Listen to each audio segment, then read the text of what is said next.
a little bit of JoJo Dancer, a little bit of thoughts of mine coming out the mind of this midnight rambler. El passat dia 4 de febrer es va inaugurar a Mollerussa el Mercadet i Tómbola Solidària a favor de Mans Unides. En la inauguració hi van assistir el president del Consell Comarcal, l'alcalde de Mollerussa, el rector de la parròquia i la presidenta, com també molts veïns i veïnes de la ciutat. Bona tarda. Alcalde, president del Consell Comarcal, regidor, mossèn Jordi. En primer lloc, moltes gràcies per la seva presència en aquest acte d'inauguració del Mercadet i Tómbola en benefici de Mans Unides. Per a mi és el primer any que formo part d'aquest gran equip que any rere any ha fet possible que aquest esdeveniment tiri endavant. Sense les col·laboradores que treballen durant tot l'any per fer els treballs que després donen desinteressadament per al Mercadet, això no seria possible. Agrair també a tots els comerços i empreses que han col·laborat aportant articles per a la tòmbola. Sé que avui en dia és difícil oferir gratuïtament temps i productes. En temps de vaques grasses no costa gaire donar una mica del que ens sobra. El que té mèrit és continuar donant quan les coses no ens van tan bé. Però és en aquests moments on es demostra la solidaritat. Jo penso que Mans Unides té aquesta doble vessant que d'alguna forma,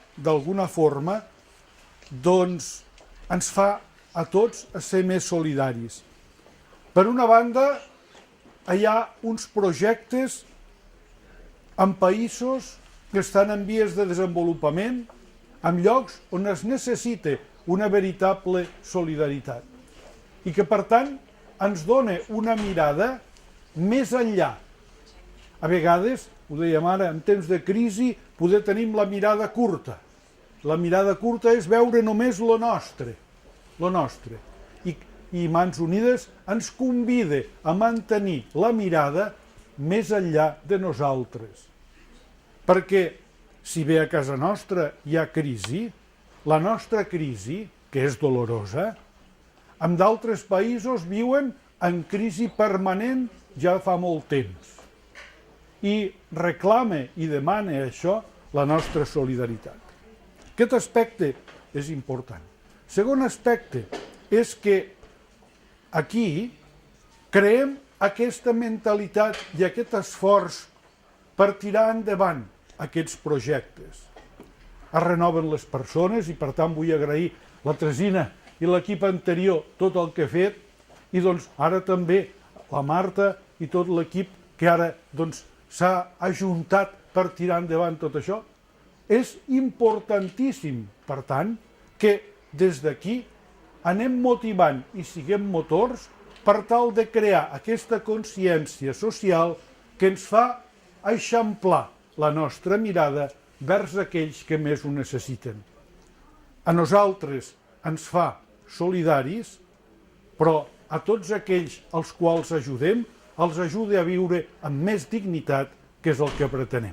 És un gust i un plaer participar un any més amb aquesta activitat que feu anualment i precisament, tal com dia la presidenta i tal com dia el mossèn, estem en una situació de crisi i potser aquesta situació que uns anys enrere era molt diferent és el que fa que tinguem de fer córrer la imaginació, tinguem de buscar recursos que abans potser venien d'una manera més fàcil a fi i efecte de poder transmetre aquests recursos a persones necessitades que proutes n'hi ha, no?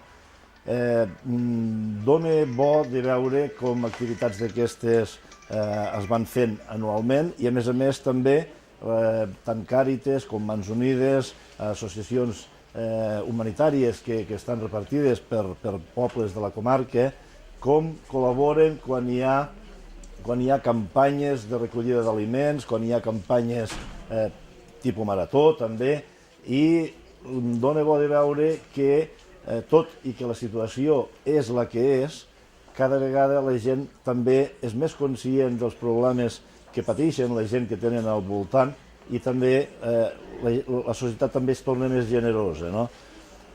Jo a vegades penso que quan algun estudiant no sap ben bé de què fer el treball de recerca, potser estaria bé que alguna vegada algun estudiant fes un treball de recerca de tota la tasca de totes les associacions humanitàries que hi ha repartides, per exemple, per la comarca. Segur que sortiria un treball excel·lent i voluminós, perquè són una tasca que fan les persones que a poc, cada dia, un dia darrere l'altre, sembla una tasca de fornigueta, però que dona el seu fruit. I aquestes tasques que es fan, veure-les reflexades totes juntes, segurament que ens quedaríem nosaltres mateixos parats de la importància que té avui per avui tota aquesta activitat que es fa de manera callada moltes vegades, però necessària per resoldre problemes que a vegades les institucions no poden acabar d'arribar fins a aquella persona o per les necessitats que té, a vegades és més àgil que una associació humanitària li pugui prestar l'ajut. A vegades, això de la crisi que tothom ens omplim la boca, diguem que pot arribar a ser l'excusa de pràcticament qualsevol cosa, també. Perquè sí que l'excusa no vol dir que sigui un motiu, un argument, per a vegades deixar de fer coses o resignar-nos a no fer-nos-en. Al contrari, el so de la crisi, allò que sentim de la crisi, pot ser de dues maneres. Pot ser el soroll de la crisi o a vegades pot ser el silenci de la crisi. Avui estem en un acte del silenci. Què vol dir? El silenci a vegades pot ser assimilat a resignació, a cansament, a una certa angoixa o passotisme, a un punt de pessimisme, però també hi ha un silenci que és aquell de que sense fer soroll som capaços d'articular de manera comunitària iniciatives per fer que aquesta crisi, que pot ser l'excusa de tot, també ha de ser moltes vegades una fantàstica oportunitat per continuar fent coses solidàries. Diuen que a Europa hi ha un 30% de gent, d'europeus, que són voluntaris d'alguna cosa, d'alguna activitat o d'algun fet social. Diuen que hi ha el 80% a Europa de gent que entén que podrien fer alguna activitat d'ajut amb una altra. Per tant, tenim una Europa, un continent nostre, diguem-ne, sensibilitzat a l'hora amb aquesta vocació d'ajudar a l'altre. Si això ho extrapolem a nivell mundial, els números jo ja no me'ls sé. Però en qualsevol cas, els que tenim l'obligació, perquè estem al primer món, hem de ser els més capaços i els més sensibles a l'hora d'ajudar a la gent que no està en el primer món. Primer món, segon món, tercer món, també un quart món que també ens ocupa en el dia a dia, més que res a casa nostra. Per això que estiguem avui aquí un altre any, com diu el president del Consell Comarcal, és un motiu d'alegria. És un motiu de gestionar el silenci en positiu, de saber que fent el treball de formiguetes, tots plegats, podem arribar a construir una gran comunitat com ja som Mollerussa i el Pla d'Urgell. Que a vegades quan parlem de com volem que siguin els nostres pobles, jo vull així, un poble que des del silenci treballa en positiu per donar valor a les coses que sí que aporten alguna cosa. Jo soc de la teoria que la majoria de gent són bona gent. I com que això és així, em sembla que també la majoria de gent es mereix també ser ajudada per la bona gent.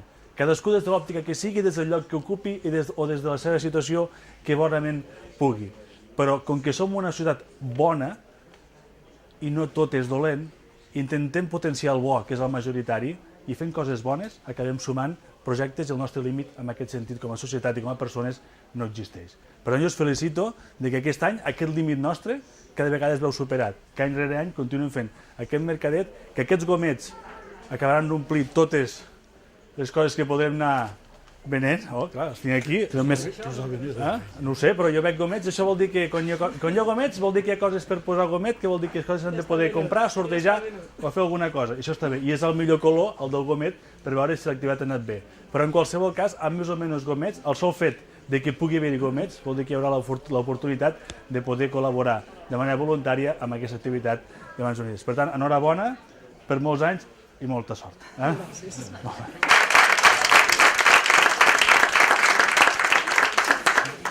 Moltes gràcies, alcalde, i res més. Us recordo que el mercadet i la tòmbola estaran oberts fins al dia 15.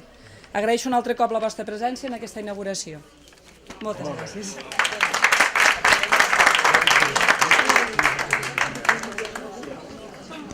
Un cop inaugurada la tòmbola i el mercadet, les diferents persones que hi havia assistit van poder comprar els objectes que desitjaven a preus simbòlics, Tots els beneficis que recolliran aniran íntegrament destinats. Els projectes que tenim per aquest any són molt importants perquè gràcies a aquesta activitat i gràcies a les activitats que es fa tot el bisbat voldríem aconseguir un projecte a Etiòpia, a l'Àfrica, i és la formació professional i reintegració laboral d'unes persones que estan marginades.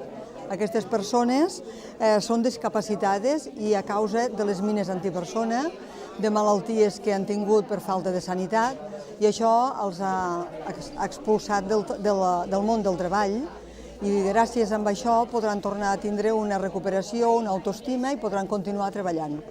Un altre projecte que tenim en perspectiva és el Congo, també a l'Àfrica, que és la construcció d'una escola maternal i primària, on les persones que estan allà vivint en dues poblacions de l'altiplà no tenen escola.